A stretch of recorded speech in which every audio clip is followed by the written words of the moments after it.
በየትኛውም አይነት መጽሐፍ ቅዱስ ውስጥ ራሱ ኢየሱስ ክርስቶስ አለይሂ ሰላም የተናገረው ሆኖ በማያሻማ መልኩ ግልጽ ብሎ የተቀመጠና እውነት ሙስሊሞች ጌታ ኢየሱስ ራሱ ባንደበቱ የተናገረው ነገር ተቀበላላችሁ ወይ?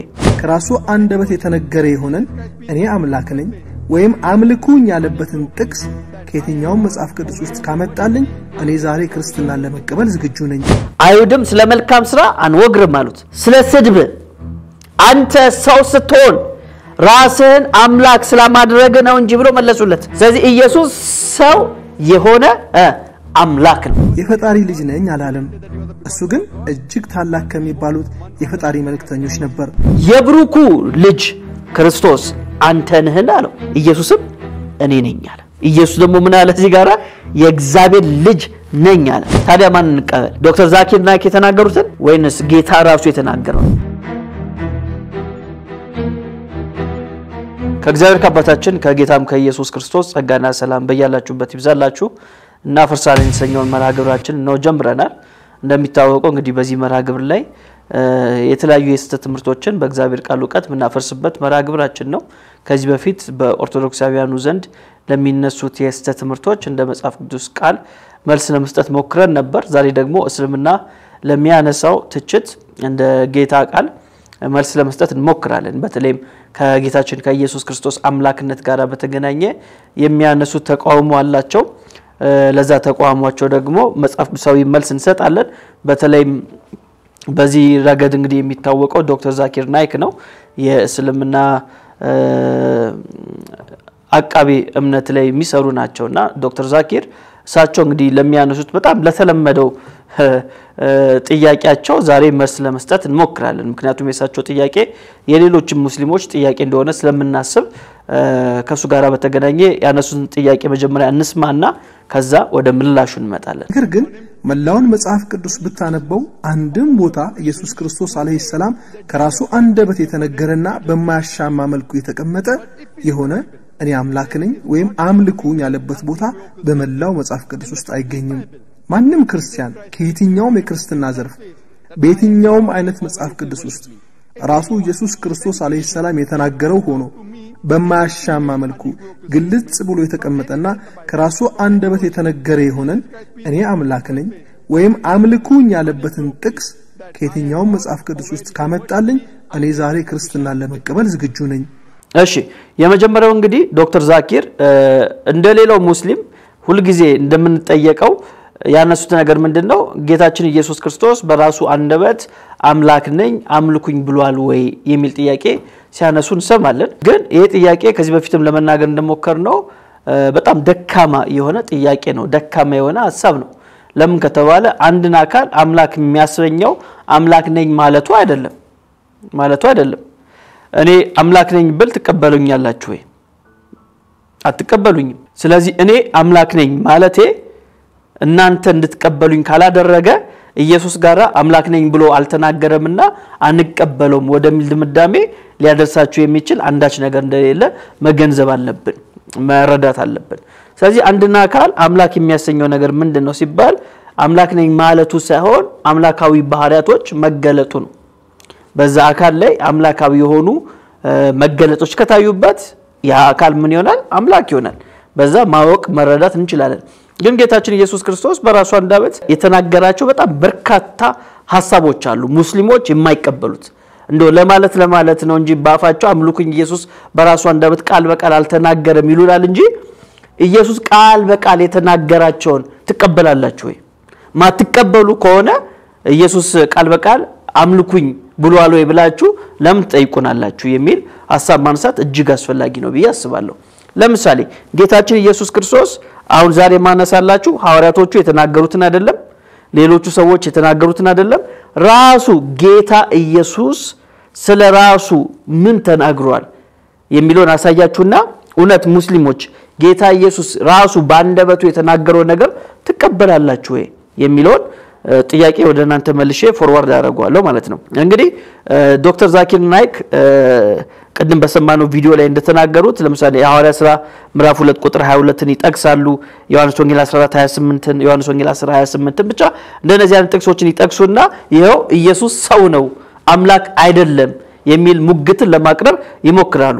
እስቲ ለምሳሌ ከአንደኛው ልጀምር። ሐዋርያት ሥራ ምዕራፍ 2 ላይ ካለው ሐሳብ ልጀምርና ሌሎችም ጥቅሶች በዚህ ኮንሰፕት በዚህ መረዳት ልናያቸው እንችላለን። የሐዋርያት ሥራ ምዕራፍ 2 ቁጥር 22 ላይ እንደዚህ ይላል፣ የእስራኤል ሰዎች ሆይ ይህን ቃል ስሙ፣ ራሳችሁ እንደምታውቁት የናዝሬቱ ኢየሱስ እግዚአብሔር በመካከላችሁ በእርሱ በኩል ባደረገው ተአምራትና በድንቆች በምልክቶችም ከእግዚአብሔር ዘንድ ለእናንተ የተገለጠ ሰው ነበር ይላል። ስለዚህ ይህን ጠቅሱና ዶክተሩ ምን ይላሉ? ያው ኢየሱስ ሰው ነው ይላሉ። እኛ እኮ ይሄን አልካድንም። ኢየሱስ ሰው አይደለም ብለናል እንዴ? አላልንም፣ ብለንም አናውቅም። ስለዚህ ኢየሱስ ሰው አይደለም ባላልንበት ሁኔታ ኢየሱስ ሰው ነው የሚለው ጥቅስ እየጠቀሱ ያው ኢየሱስ ሰው ነው የሚል ማስረጃ ሊቀርብ አይገባም። ለምን? የኢየሱስ ሰውነት የካደ ክርስቲያን ስለሌለ እናምናለን። ኢየሱስ ሰው ነው ብለን እናምናለን፣ ግን ሰው ብቻ ግን አይደለም። እሱ ነው እያልን ያለነው። ስለዚህ ኢየሱስ ሰው ነው የሚለው የመጽሐፍ ቅዱስ ክፍሎችን እየፈለጉ ይሄው ኢየሱስ ሰው ነው ብትሉ አዎ ሰው ነው ምንላችሁ? መቼ ካድን? መጀመሪያኛ። ስለዚህ መጀመሪያ የኛን ሐሳብ ለማፍረስ ከመሞከራችሁ በፊት ምን ይያል እንደሆነ ሊገባችሁ ያስፈልጋል፣ ልትረዱን ያስፈልጋል። ስለዚህ እንደዚህ አይነት ጥቅሶች እየጠቀሳችሁ ኢየሱስ ሰው ነው ማለታችሁ በራሱ የኛን አስተምሮ እንደማታውቁት ያሳብቅባችኋል ማለት ነው። ያሳብቅባችኋል። ጌታ ኢየሱስ ሰው አይደለም ብሎ የሚናገር ክርስቲያን ካለ ያ ክርስቲያን አይደለም፣ የኢየሱስ ተከታይ አይደለም፣ መናፍቅ ነው። ምክንያቱም ኢየሱስ ፍጹም ሰው ነው። ኢየሱስ በስጋ እንደመጣ የማይታመን መንፈስ እሱ ከእግዚአብሔር አይደለም ስለሚለን መጽሐፍ ኢየሱስ ምንድነው? ፍጹም ሰው ነው። ግን ሰው ብቻ ነው ወይ ነው? አይደለም፣ አምላክም ነው። ስለዚህ ኢየሱስ ሰው የሆነ አምላክ ነው። ለምሳሌ ዮሐንስ ወንጌል 1:14 ላይ ቃልም ስጋ ሆነ አይደል የሚለን? ቃል ማን ነው? ቀድሞ የነበረ ነው፣ ዓለማትን የፈጠረ ነው። ዮሐንስ ወንጌል 1:3 ላይ እንደሚናገረው ሁሉ በእርሱ ሆነ ተብሎለታል። ሁሉን ያስገኘ ሁሉን የፈጠረ ማን ነው? ቃል ነው። ይሄ ቃል ምን ሆነ? ስጋ ሆነ። ምን ማለት ነው? ሰው ሆነ ማለት ነው። ስለዚህ ምን የሚል ስያሜ የተሰጠው? ኢየሱስ ተባለ። ስለዚህ ኢየሱስ ሰው የሆነ አምላክ ነው። ሰው የሆነ አምላክ ነው እንጂ ሰው ብቻ አይደለም። ሰው ብቻ አይደለም። ስለዚህ ጌታችን ኢየሱስ ክርስቶስ ስለራሱ ምን ተናግሯል ብለን ብንጠይቅ የተለያዩ ሐሳቦችን ማንሳት እንችላለን። ለምሳሌ ከማርቆስ ወንጌል ላይ ያሉትን ሐሳቦች ለማየት እንሞክር። የማርቆስ ወንጌል ምዕራፍ 2 ላይ እንደዚህ የሚል ቃል እናገኛለን። ቁጥር 8 ላይ ወዲያም ኢየሱስ በልባቸው እንዳሰቡ በመንፈስ አውቆ እንዲህ አላቸው፣ በልባችሁ ይህን ስለምን ታስባላችሁ? ሽባውን ኃጢአት ተሰረየችልህ ከማለት ወይንስ ተነሳና አልጋን ተሸከመና ሂድ ከማለት ማናቸው ይቀላል? ነገር ግን ለሰው ልጅ በምድር ላይ ኃጢአትን ሊያስተሰርይ ስልጣን እንዳለው እንድታውቁ ይላቸዋል። ተመልከቱ። አሁን ጌታ ኢየሱስ ምንድነው ያለው ስንል ከፍ ብለን ብናነበው ሐሳቡን መረዳት እንችላለን። ለምሳሌ ቁጥር 5 ላይ ኢየሱስ እንደዚህ ይላል፣ ኢየሱስም እምነታቸውን አይቶ ሽባውን አንተ ልጅ ኃጢአት ተሰረየችልህ አለው። ተመልከቱ። ኃጢአት ተሰረየችልህ አለው። በዚህ ጊዜ እዛ አካባቢ የነበሩ ጻፎች እንደዚህ ያሉ በልባቸው ይህ ሰው ተመልከቱ፣ ይህ ሰው ኢየሱስ ምንድነው? ሰው ነው። ግን ሰው የማያደርገውን ነገር ሲያደርጋዩት እሱ ምንድነው? የኃጢአትን ስርየት ሲሰጣዩት። ስለዚህ በልባቸው ውስጥ የናሰቡ ይህ ሰው አሉ። አሁን ሙስሊሞቹ እንደሚሉት ሰውነቱን ብቻ ነው ያዩት። ይህ ሰው ብሎ ይጠይቃሉ። ምንድነው የጠየቁት ጥያቄ ስንል ስለምን እንደዚህ ያለ ስድብ ይናገራል? ስድቡ ምንድነው? ካንዱ ከእግዚአብሔር በቀር ኃጢአትን ሊያስተሰርይ ማን ይችላል ብሎ አሰቡ። ከማ በቀር? ካንዱ ከእግዚአብሔር በቀር ኃጢአትን ሊያስተሰርይ የሚችል ማን ነው ብሎ ለራሳቸው ጠየቁ። ስለዚህ ኢየሱስ ያን ልጅ ኃጢአት ተሰረየችልህ ሲል ምን እያደረገ ነው ማለት ነው? እንደነሱ አስተሳሰብ እየተሳደበ ነው እግዚአብሔርን። ለምን? ሰው የኃጢአትን ስርየት ሊሰጥ ስለማይችል። ስለዚህ ራሳቸው የጠየቁት ጥያቄ ምን የሚል ነው? ይህ ሰው እንዴት የኃጢአትን ስርየት ሊሰጥ ይችላል? ይሄ እኮ ስድብ ነው። ለምን? ካንዱ ከእግዚአብሔር ውጪ ሊያደርግ የሚችል የለማ። ከዛ ኢየሱስ ምን ብሎ መለሰላቸው? ቁጥር 10 ላይ ነገር ግን ለሰው ልጅ በምድር ላይ ኃጢአትን ሊያስተሰርይ ስልጣን እንዳለው እንድታውቁ ይላቸዋል። ስለዚህ ኢየሱስ ኃጢአትን የማስተሰረይ ምን አለው ስልጣን አለው አያችሁ ስልጣን አለው ማ ኢየሱስ ለምንድነው ስልጣን ያለው ስንል አምላክ ስለሆነ ነው ምክንያቱም ካንዱ ከእግዚአብሔር በቀር ኃጢአትን ሊያስተሰረይ የሚችል የለም ይሄ በህብረተሰቡ ዘንድ የታወቀ ነው በጻፎቹ ዘንድ የታወቀ ነው በህጉም በሙሴም ህግ የታወቀ ነው ከእግዚአብሔር ውጪ የኃጢአትን ስርየት ሊሰጥ የሚችል ማንንም የለም የትኛውም አካል ማድረግ አይችልም ግን ማን አደረገ ኢየሱስ አደረገ ለምን አምላክ ነውና ይህን ተቀበላላችሁ ሙስሊሞች ኢየሱስ በራሱ አንደበት የተናገረው ነው የምንቀበለው ካላችሁ ይሄው ኢየሱስ የኃጢአትን ስርየት ይሰጣል ይያለ ነው ስለዚህ ዛሬ ላይ ለምትሰሩት ኃጢአት ስርየትን የሚሰጣችሁ ኢየሱስ እንደሆነ ታምናላችሁ አይ አናምንም ብትሉ ከሆነ ጥያቄያችሁ ዝም ብሎ ነው እንጂ የምትጠይቁት ለማመን እንዳልሆነ ያሳያል ማለት ነው ያው ቃሉ በግልጽ ኢየሱስ የኃጢአትን ስርየት እንደሚያሰጥ ተናግሯል ሌላው በጣም ከዶክተር ዛኪር በጣም የገረመኝ ነገር አንድ የተናገሩት ንግግር አለ እስቲ ኢየሱስ ሰምተን እንመለስ የፈጣሪ ልጅ ነኝ አላለም እሱ ግን እጅግ ታላቅ ከሚባሉት የፈጣሪ መልእክተኞች ነበር እንግዲህ ዶክተሩ ምንድነው ያሉት የፈጣሪ ልጅ ነኝ አላለም ኢየሱስ አሉ ኢየሱስ የፈጣሪ ልጅ ነኝ አላለም ብለው ሲዋሹ ያን ሁሉ ህዝብ ሲዋሹ ሰማን አላለም ኢየሱስ እስቲ መጽሐፉ ምን ይላል የሚለው ላሳያችሁ ማርቆስ ወንጌል ምዕራፍ 14 ላይ እንደዚህ የሚል ቃል እናገኛለን ጌታ ኢየሱስ ከተጠየቀው ጥያቄ ውስጥ መካከል አንዱ ይሄ ነው ስለዚህ ጌታ ኢየሱስ ምን ብሎ ነው የመለሰላቸው የሚለው ላንበብላችሁ ቁጥር 60 ላይ እንግዲህ ጌታ ኢየሱስ ከተያዘ በኋላ ለጥያቄ ቀርቦ ነበር ከዛ ሊቀ ካህኑ በወቅቱ የነበረው ሊቀ ካህን ጌታ ኢየሱስን እንደዚህ ብሎ ይጠይቋል የማርቆስ ወንጌል ምዕራፍ 14 ቁጥር 60 ላይ ሊቀ ካህናቱም በመካከላቸው ተነስቶ አንዳች አትመልስምን እነዚህስ ባንተ ላይ የሚመሰክሩብ ምንድነው ብሎ ኢየሱስን ጠየቀው እርሱ ግን ዝም አለ አንዳችም አልመለሰም ደግሞ ሊቀ ካህናቱ ጠየቀውና የብሩኩ ልጅ ክርስቶስ አንተ ነህን አለው አያችሁ የብሩኩ ልጅ የአምላክ ልጅ ብሩኩ ሚሉት ማን ነው አምላክን ነው የእርሱ ልጅ አንተ ነህን ብሎ ጠየቁት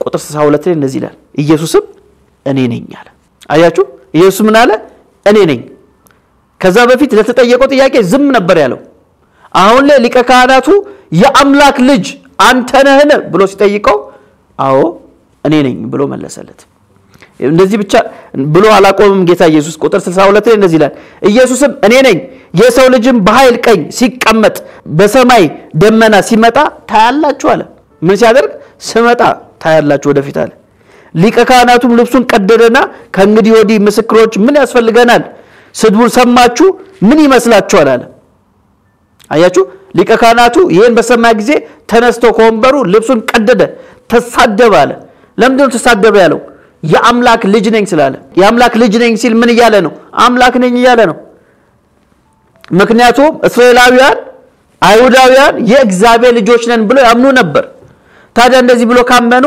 ኢየሱስ የአምላክ ልጅ ነኝ ሲል ለምንድነው ልብሱን ሊቀድ ያስፈልገው ስንል ገብቷቸዋል ኢየሱስ የአምላክ ልጅ ነኝ ሲል አምላክ ነኝ ይያላቸው ነው በግልጽ ነው የተናገረው ስለዚህ ሊቀ ካህናቱ ምን አደረገ ተነሳ እየተሳደበ ነው የሰው አለና ልብሱን ቀደደ አሁን ሙስሊሞች እንደሚያደርጉት እኛ ኢየሱስ የአምላክ ልጅ ነው ስንል እየተሳደባችሁ ነው ይሉናል አያችሁ ልዩነቱ አሁን አይሁዳውያን ያደረጉትን ነው አሁን ሙስሊሞች እያደረጉ ያሉት ኢየሱስ ይሄው በግልጽ እየተናገረ ነው የአምላክ ልጅ ነኝ ይያለ ነው ስለዚህ ኢየሱስ ካንደበቱ የወጣውን ቃል እንቀበላለን ካላችሁ ይሄው የአምላክ ልጅ ነኝ ይያለ ነው ተቀበላላችሁ ኢየሱስ የእግዚአብሔር ልጅ ነው ብላችሁ ተቀበላላችሁ ብቸኛው የአምላክ ልጅ ነው ብላችሁ ተቀበላላችሁ አሁንም ማትቀበሉ ከሆነ ኢየሱስ ባንደበቱ የተናገረው ነገር ስጡን ማለት አይተበቅባችሁም ማለት ነው የዮሐንስ ወንጌል ላይ ደግሞ ሄደን አንድ የመጽሐፍ ቅዱስ ክፍል እናንሳ ከዚህ ጋራ በተገናኘ ከልጅነቱ ጋራ በተገናኘ ዮሐንስ ወንጌል ምዕራፍ 30 ላይ እንደዚህ ይላል ዮሐንስ ወንጌል ምዕራፍ 10 ቁጥር 30 ላይ እኔና አብ አንድ ነን ካለ በኋላ ቁጥር 31 ላይ አይሁድ ሊወግሩት ደግሞ ድንጋይ ያነሱ ኢየሱስም ከአባቴ ብዙ መልካም ስራ አሳያችሁ ከነሱ ስለማናቸው ስራ ተወግሩኛላችሁ ብሎ መለሰላቸው አይሁድም ስለ መልካም ስራ አንወግርም አሉት። ስለ ስድብ አንተ ሰው ስትሆን ራስህን አምላክ ስለማድረግ ነው እንጂ ብሎ መለሱለት። አያችሁ ሊወግሩ ተነሱ፣ ድንጋይ ያነሱ። ከዛ ኢየሱስ ጠየቃቸው ብዙ መልካም ስራ አድርጌያለሁ ስለየትኛው ነው የምትወግሩኝ ብለው ጠየቃቸው። ከዛ ምን ብሎ መለሱለት? ስለ መልካም ስራ አንወግርም፣ ግን ስለ ስድብ ሰው ስትሆን ራስን አምላክ አድርገሃል አሉት። አያችሁ አይሁዳውያን በወቅቱ የነበሩ አይሁዳውያን ሰው እንደሆነ ያውቃሉ። ደግሞም ኢየሱስ አምላክ ነኝ እያለ እያወራም እንደነበረ ያውቃሉ፣ ግን ሊቀበሉት አልፈለጉም። ዛሬ ላይ እንዳሉት ሙስሊሞች ሰውነቱን ተቀበሉ፣ አምላክነቱን አልተቀበሉ። ስለዚህ አይሁዳውያን ምንድነው ያደረጉት? ድንጋይ ያነሱ። ምን ሊያደርጉት? ሊወግሩት ኢየሱስን። ለምን? አምላክ ነኝ ስላለ። ዛሬ ላይ የሚያሉት ምን እያደረጉ ነው? ኢየሱስን ማግኘት ስለማይችሉ የኢየሱስ ተከታይ የሆኑትን ለመወገር ይነሳሉ። ለምን? አምላክ ነው ብለን ስለምናምን። ስለዚህ ኢየሱስ ስለ የትኛው ተወግሩኛላችሁ ብሎ መለሰላቸው። እነሱም ስለ መልካም ስራ አንወግርም፣ ስለ ስድብ አንተም ሰው ስትሆን ራስን አምላክ ስለማድረግ ነው እንጂ ብሎ መለሱለት። ኢየሱስም እንዲህ ብሎ መለሰላቸው እኔ አማልክት ናችሁ አልኩ ተብሎ በሕጋችሁ የተጻፈ አይደለምን? መጽሐፍ ሊሻር አይቻልምና። እነዚህ የእግዚአብሔር ቃል የመጣላቸው አማልክት ካላቸው የእግዚአብሔር ልጅ ነኝ ስላልኩ እናንተ አብ የቀደሰውን ወደ ዓለም የላከውን ተሳደባለ ትሉታላችሁን ብሎ ጠይቃል። አያችሁ ራሱን ብሎ መለሰ የእግዚአብሔር ልጅ ነኝ ስላልኩ አለ። ቀደም ዛኪር ምን አሉን? ኢየሱስ የአምላክ ልጅ ነኝ አላለም አለው። ኢየሱስ ደግሞ ምን አለ እዚህ ጋራ? የእግዚአብሔር ልጅ ነኝ አለ። ታዲያ ማን እንቀበል? ዶክተር ዛኪር ናይክ የተናገሩትን ወይንስ ጌታ ራሱ የተናገረውን? ከዛ ይቀጥላል ጌታ ቁጥር 37 ላይ እንደዚህ ይላል እኔ የአባቴን ስራ ባላደርግ አትመኑኝ፣ ባደርገው ግን እኔስ እንኳን ባታምኑ አብ በኔ እንደሆነ እኔም በአብ እንደሆንኩ ታውቁና ታስተውሉ ዘንድ ስራውን እመኑ። ምን እያለ ነው? አብ እንደሚሰራው እኔም እሰራለሁ እያለ ነው። ይሄን ታምናላችሁ? ተቀበላላችሁ? አብ እንደሚሰራው ኢየሱስ ይሰራል ብላችሁ ታምናላችሁ? አታምኑ። ካመናችሁማ ወደ ክርስትና ትመጡ ነበር። ግን ኢየሱስ ምን አለ? በራሱ አንደበት አብ እንደሚሰራ እኔም እሰራለሁ አለ። የትኛው ነብይ ነው በዘመናችን ሆነ ከዛ በፊት በኢየሱስም ዘመን ከኢየሱስ ዘመንም በፊት ከኢየሱስ ዘመን በኋላ ተነሳን ያሉ ነቢያቶች አብ እንደሚሰራው እንሰራለን ብሎ የተናገረ? መናገር ብቻ አይደለም አድርጎ ያሳየማን አለ። መናገር እኮ ቀላል ነው እንዳልኳችሁ፣ ቀላል ነው። እኔ አምላክ ነኝ ማለት ቀላል ነው። አምላክ የሚያደርገውን ስራ መስራት ነው ከባዱ።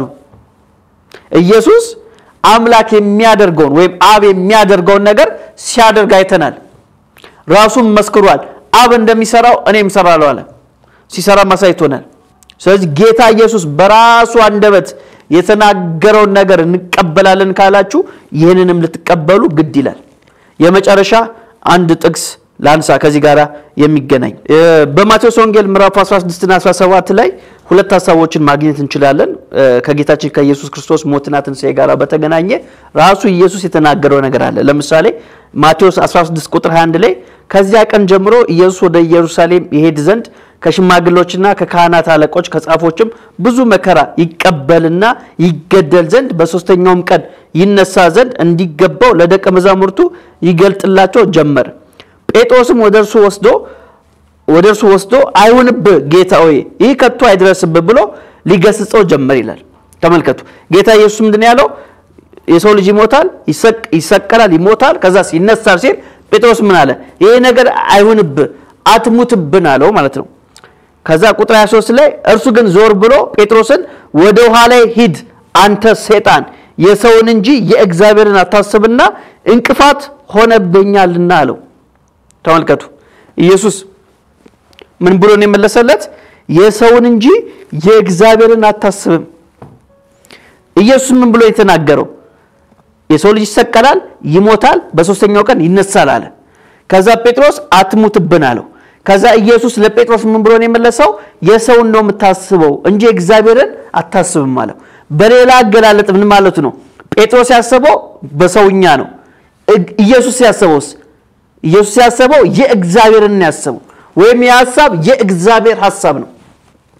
የትኛው ሐሳብ ኢየሱስ ይሞታል ከዛስ በሶስተኛው ቀን ይነሳል የሚለው ሐሳብ የእግዚአብሔር ሐሳብ ነው እንጂ የሰው ሐሳብ አይደለም ይሄ ሐሳብ ደግሞ የፈለቀው ከማን ነው የተገኘው ከኢየሱስ ነው ስለዚህ የኢየሱስ ሐሳብ የማን ሐሳብ ነው የእግዚአብሔር ሐሳብ ነው ሙስሊሞች ይሄን ተቀበላላችሁ ይሄ የእግዚአብሔር የአምላክ ሐሳብ ነው ብላችሁ ተቀበላላችሁ ወይ ምን የሚለው ኢየሱስ ይሰቀላል ይሞታል በሶስተኛው ቀን ደግሞ ከሙታን ተለይቶ ይነሳል የሚለውን ሐሳብ ወይም ተነስቷል የሚለውን ሐሳብ ተቀበላላችሁ ወይ ማትቀበሉ ከሆነ የእግዚአብሔር ሐሳብ በእናንተ ውስጥ የለም የአምላክ ሐሳብ በእናንተ ውስጥ የለም ለዛ ነው የማቴዎስ ወንጌል ምዕራፍ 17 ላይ ጌታችን ኢየሱስ ክርስቶስ ይህንን ሐሳብ ደግሞ ይደግመዋል ቁጥር 12 ላይ እንደዚህ ይላል ነገር ግን እላችኋለሁ ኤልያስ ከዚህ በፊት መጣ የወደዱትንም ሁሉ አደረጉበት እንጂ አላወቁትም ተመልከቱ እንዲሁም ደግሞ የሰው ልጅ ከነርሱ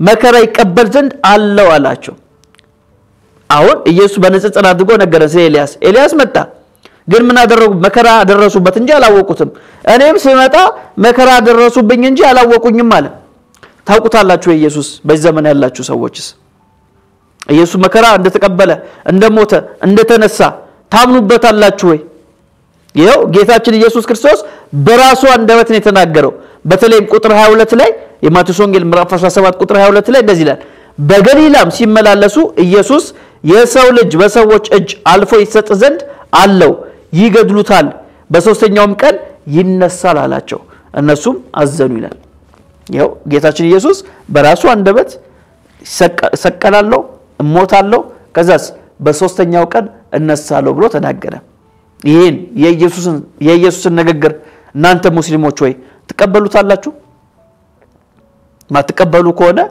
ኢየሱስ የተናገረውን በራሱ አንደበት የመሰከረውን ነገር አታምኑበትም ማለት ነው እኛ ግን ጌታችን ኢየሱስ በራሱ አንደበት የተናገረውን ነገር አሜን ብለን እንቀበላለን እርሱ ክርስቶስ እርሱ ባለስልጣን እርሱ ሰው የሆነ አምላክ ደግሞም ስለኛ ኃጢያት በመስቀል የተሰቀለ የሞተ የተቀበረ በሶስተኛው ቀን ደግሞ ሞትን ድል አድርጎ የተነሳ ደግሞም በክብር በደመና መላእክቱን አስከትሎ ለፍርድ የሚመጣ ጌታ እንደሆነ እናምናለን ያ ፍቅር የወልድ ቸርነት የመንፈስ ቅዱስ ህብረት ከሁላችን ጋር ይሁን